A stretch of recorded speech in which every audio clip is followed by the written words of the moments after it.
Hello दोस्तों, कैसे हो? आपका स्वागत है त्रिपान स्टडी सेंटर में। आज जो हम करने जा रहे हैं ज्योग्राफी के चैप्टर यानी ज्योग्राफी जो भूगोल है, ये अत्यंत महत्वपूर्ण चैप्टर होने वाला है क्योंकि इसमें हम भूगोल के विषय में बहुत ही विस्तार पूर्वक चर्चा करेंगे। चलिए देखते हैं हमारा आज टॉपिक क्या है। Carbon cycle. The element of the carbon is present in the atmosphere in form of the carbon dioxide. The source of carbon from all living beings is atmosphere. That is the most important. The green plants receive a carbon dioxide from to the atmosphere, which is used for making food with the help of the sunlight. This is called to the photosynthesis. By the process, the plant create of carbohydrate in the form of food. The carbohydrate thus produced by the plants are used as the food by all living beings. The carbon dioxide get dissolved in the water bodies and get collected in their form of limbs of earth. After this, the dissolutions of limestone, carbon dioxide again reaches in the atmosphere. This process is called carbonylation. Carbonylation in this is the way of carbon dioxide goes on the moving between to the atmosphere and water body of earth. There is the most important the carbonizations. And carbon dioxide produced by breathing of plant animal and degradations of plant animals and by burning fossil fuel like coal, petroleum and natural gas again return to back to the atmosphere. In this way, the process of receiving of carbon dioxide from the atmosphere and going back to the its form of the surface of the earth keep on the going continuously. It keeps the balance between the carbon and is a biosphere. Here show the most important diagram of carbon cycle. There is a carbon cycle here.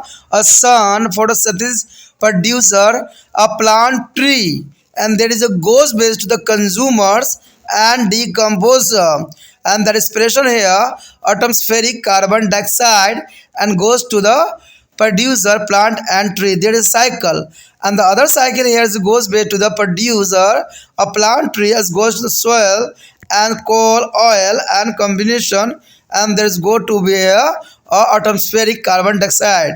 There is the most important carbon dioxide cycle. जैसा कि हमारा carbon चक्र आया है, देखिए carbon चक्र की विशेषताओं में क्या रखा है।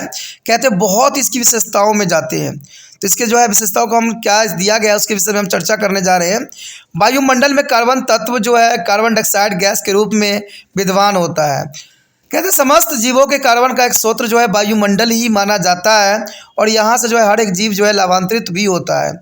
हरे पौधे जो है पेड़ पौधे वायुमंडल से कार्बन डाइऑक्साइड प्राप्त करते हैं, जिसका उपयोग सूर्य प्रकाश के माध्यम से भोजन निर्माण हेतु करते हैं, जिसे हम प्रकाश संश्लेषण भी कहते हैं।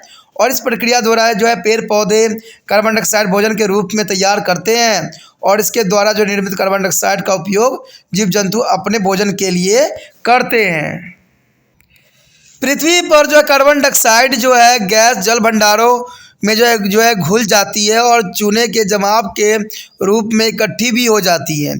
चूने के पत्थर के जो है अपघटन के बाद कार्बन डाइऑक्साइड जो है वायुमंडल पुण्य पहुंच जाती है और इस प्रक्रिया को जो है कार्बनीकरण कहते हैं, यानी कार्बनाइजेशन कहते हैं इंग्लिश में, हिंदी में जो है कार्बनीकरण कहते हैं। इस प्रकार जो है वायुमंडल और पृथ्वी के जो है जल भंडारों के बीच कार्बन डाइऑक्साइड का जो है आदान प्रदान होता ही रहता है। यदि हम करें आगे, जैसे पेड़ पौधों तथा जीव जंतुओं के श्वसन के द्वारा पौधे और जीव जंतुओं को जो है अपघटकों द्वारा कोयला पेट्रोलियम प्राकृतिक गैस जैसे जीवाश्म ईंधन के जो है जलने से उत्पन्न कार्बन डाइऑक्साइड गैस वायुमंडल में आपस चली जाती है। इस प्रकार जो है वायुमंडल से कार्बन डाइऑक्साइड का आना और धरातल के पुण्य वायुमंडल में आपस जाने की प्रक्रिया निरंतर चलती रहती है और इसे ही कार्बन एवं जैव मंडल के बीच संतुलन बना रहता है, यानी हर एक गैस का जो है अपना वायुमंडल में अपना एक विशेष स्थान रखता है। देखिए हमारे समक्ष जो आया है कार्बन चक्र, जो कि बहुत काफ़ी आसान है, इसका बनाना भी आपके लिए बहुत इंपॉर्टेंट रहेगा। तो डायग्राम में जो डायग्राम है यहाँ पर उसको नोट डाउन कर लीजिए अपने कॉपी पे। देखिए बहुत आसान है। कहते हैं प्रकाश संश्लेषण आपने बनाना है जिसमें सन को दर्शाना है, उसके बाद उत्पादक जो है पेड़ पौधों को बनाना है और उपभोक्ता जो है हमें स्वयं बनना है। और घटक के रूप में जो है कीड़े मकोड़े होंगे। तो इस प्रकार जो है ये वायुमंडलीय कार्बन डाइऑक्साइड के ऊपर फिर से चली जाएगी और फिर से वही प्रक्रिया दोहराया जाएगा। दूसरी तरफ बात अगर करें हम, तो आपको पता है कि पेड़ पौधे जो है सूर्य के प्रकाश में अपना भोजन स्वयं बनाते हैं। तो ये उत्पादक कहलाएंगे। उत्पादक कहाँ से करेंगे? मिट्टी से करेंगे। अब मिट्टी में क्या होगा? कोयला, तेल आदि होंगे। उसकी दहन की जाएगी, फिर संवहन में जाएगा और फिर कार्बन डाइऑक्साइड जो है वायुमंडल में प्रवेश करेगा। तो देखा जाए तो बहुत ही आसान जो है कार्बन चक्र आपके समक्ष प्रस्तुत है। इससे आसान कहीं आपको मिल भी नहीं सकता।